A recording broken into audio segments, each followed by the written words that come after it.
America has always had an innate fascination with scandal. Tabloid drama is not a 21st century occurrence. There's an old saying that still waters run deep, and early San Pedro is no exception. History can be a two-sided coin, and every city has a notorious story to tell. I'm James Ramirez. Welcome to Portfolio.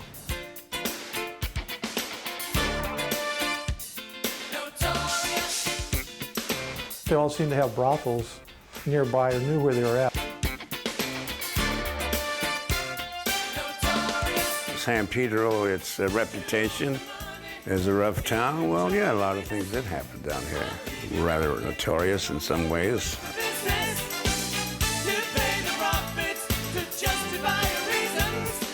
Everybody knew whose territory was whose, and it was sort of a balance of power. His daughter kind of scandalized the family name by her behavior.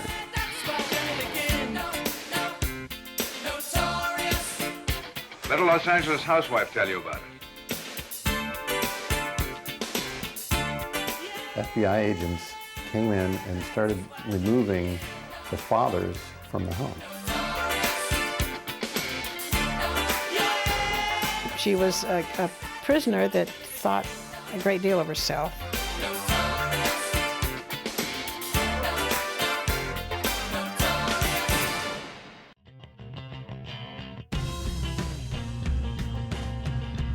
Located at the entrance of the Los Angeles harbor, Rattlesnake Island was a mudflat, originally known to the Spanish as Isla Raza de Buena Gente. The island received its name from its inhabitants, snakes. A lot of snakes would wash down in the water during the flooding periods, ended up on the island. So that's where it got its name. In 1901, the southern tip of the island was known to the wealthy as Brighton Beach. It was a summer playland for the rich and chic. They built some nice places down there, nice beach homes. But the local clientele didn't like the name. Who likes to go to Rattlesnake Island? I think it was the railroad that changed it to Terminal Island, because there was a terminus there. And who exactly gave them the name, I don't know, but they got rid of the name Rattlesnake. It was a little scary. Come down to Rattlesnake, want to go swimming.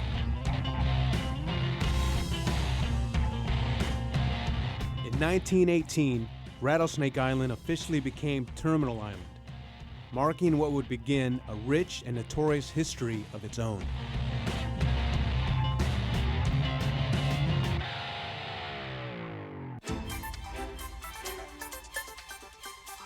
As the harbor expanded, the resort gave way to canneries and housing for workers, most of which were Japanese immigrants whose specialized techniques contributed to the growth of commercialized fishing in California.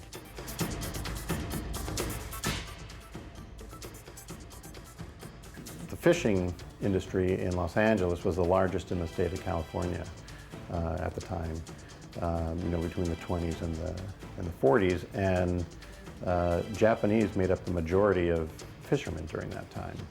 So it was a huge industry in Los Angeles. It was $30 million a year, and they played a big part of that. Some of the things that the Issei, the first generation, brought to California was their trade and tools that they had learned in Japan. So they had certain kinds of boats that they used to fish and certain kinds of knots and nets and things like that, and they brought that all to Terminal Island and used it as part of the fishing trade. Everything else. And there was small boats called jig boats, and the bigger boats, they used to go down south to Mexico and Guadalupe, all that, Mexican waters. The first paycheck I got was $750 fishing. And after that, I went on a boat called Western Explorer, and we went down south, and we should fish for tuna. And every trip, we used to make over $1,000. So it was good money making, fishing.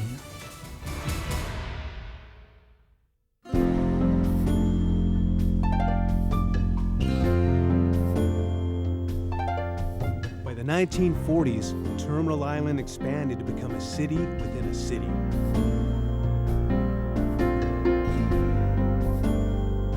Historically, Terminal Island is unique in the sense that it was so compact. Like it's a very small physical area that there were just so many Japanese in. So while there were, there's other Japanese towns around the state of California, there was nearly 3,000 Japanese in just a couple of square blocks in Terminal Island, and 90+% of the people who lived in that area were Japanese.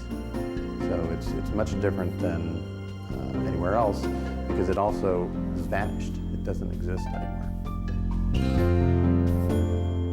Businesses thrived and the community grew. Terminal Island became Fusato, or home sweet home, for its inhabitants. Life in Terminal Island, as they recall it, was just an ideal place to grow up as a kid. They knew everybody there. They left their doors open. There were no locks. Their fathers would go out fishing for weeks at a time, and they would sort of be left to their own devices to play and fish and go to the beach, grill hot dogs, and really have a great time while their fathers were away. And their mothers were there, often working in the cannery as well, so it was sort of a kid's paradise.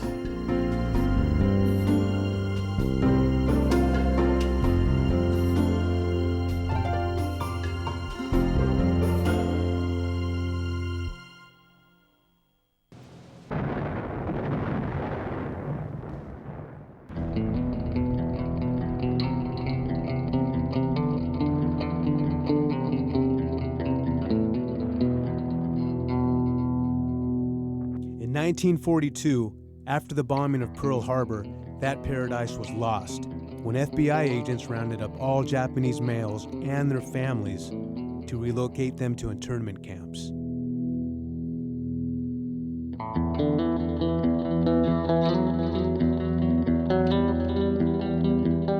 FBI agents, after Pearl Harbor was bombed, came in and started removing the fathers from the homes. And they had, prior to Pearl Harbor, gathered a list of everyone. So they knew everyone, they had photographs of everyone, they knew who the prominent people in the community were. And within the first day, 300 parents were taken away. Families were forced to leave their residences and their businesses behind. We took as much as we can, but a lot of stuff we had to leave. Heavy stuff, bed sets and all that. We just took what we could carry, or people that had cars, they put it on the car, whatever they could. So let's say we lost everything. We were put on a train and we didn't know where we were going. They had the shades down, and when we stopped, we ended up in Manzanar.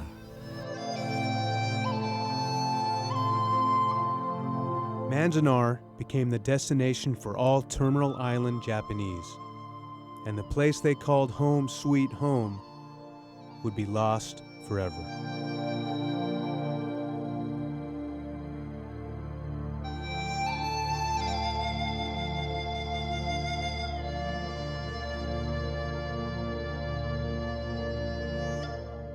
And sometime during the war, all those houses were razed. The physical village was gone. The baseball diamond that they had built was gone. The fisherman's hall that they had built was gone. Sort of any memory of there being a Japanese community in Fish Harbor had physically been erased.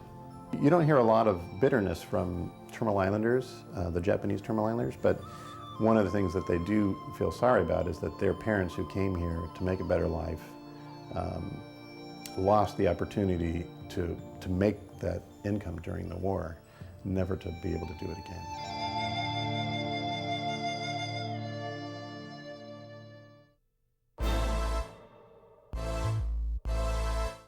Terminal Island Prison, AKA the Big House, was opened in 1938 with 610 men and 40 women.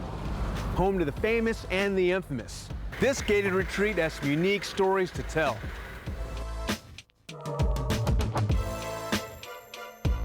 Al Capone landed inside Terminal Island's prison walls after being convicted of tax evasion in 1939.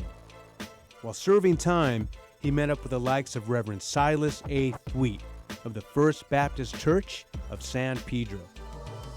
And on March 19, 1939, Reverend Thweet promptly converted Capone to a born-again Christian.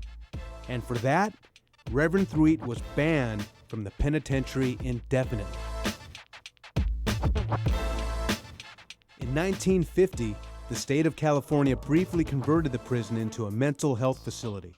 And in 1954, it became a modern-day Hollywood hotspot when the Finn twins walked through the cell doors. The Finn twins were the bad boys of their era. When their C-46 Commando airplane was confiscated by the government, shutting down their attempt to open the Flying Twins airline. The twins stole the plane back and held it under gunpoint against FBI agents. Upon arrest and prosecution, they were sent to the Terminal Island Mental Health Facility. Refusing to eat for 23 days as a declaration of their innocence, the twins' antics turned them into a national news item and an unusual pair of celebrities.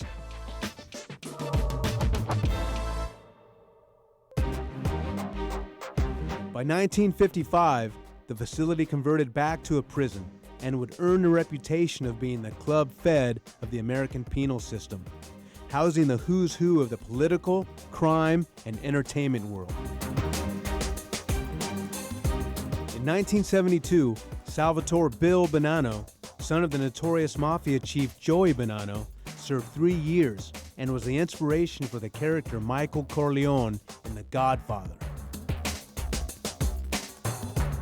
G. Gordon Liddy, a former FBI agent and Richard Nixon's accomplice in the Watergate scandal, served 4 years for supervising the Watergate break-in using the infamous chapstick microphones.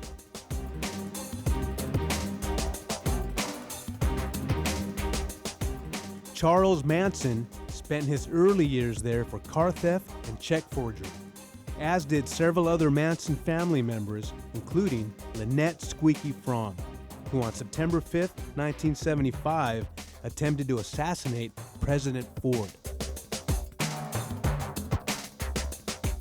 10 days later, Sarah Jane Moore, a former FBI informant, made another assassination attempt on Ford, becoming the first woman to ever actually fire a bullet at an American president. She too ended up in the Terminal Island prison. When Sarah Jane Moore attempted to kill Jerry Ford, she did it in San Francisco on the street corner next to the hotel, and she missed him. She had a gun, but the sight was off by 11 inches, and she missed him by 11 inches because she was a crack shot. Sarah Jane Moore's attempt to assassinate President Ford was thwarted by Oliver Sipple, a disabled former Marine. It was the second attempt on Ford's life in less than 3 weeks. Moore purchased a .38 Smith & Wesson revolver and made several calls to authorities asking to be arrested, but she was ignored. Moore went to the St. Francis Hotel. As Ford departed the hotel that afternoon, Moore pulled her gun from her purse. There was a little while when it was so crowded I wasn't sure I could get a clear shot, but it was so easy it was unbelievable, she said. As she fired, Sipple reached out and grabbed her arm. Her shot fired high of Ford, hitting only a wall. Ford was rushed into his car by the Secret Service and driven away to safety. Moore was arrested before firing another shot. Reporter for the New York Times. In 1977, the co-ed prison became a facility for men only. And in 1979, newspapers reported that Terminal Island had experienced over 12 escape attempts in a 2.5-month period, causing the medium security prison to install fortifications and increase security.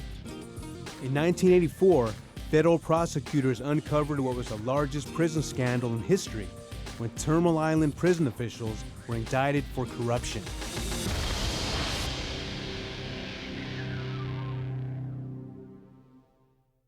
I hope you enjoyed the Notorious side of Portfolio. Thanks for watching.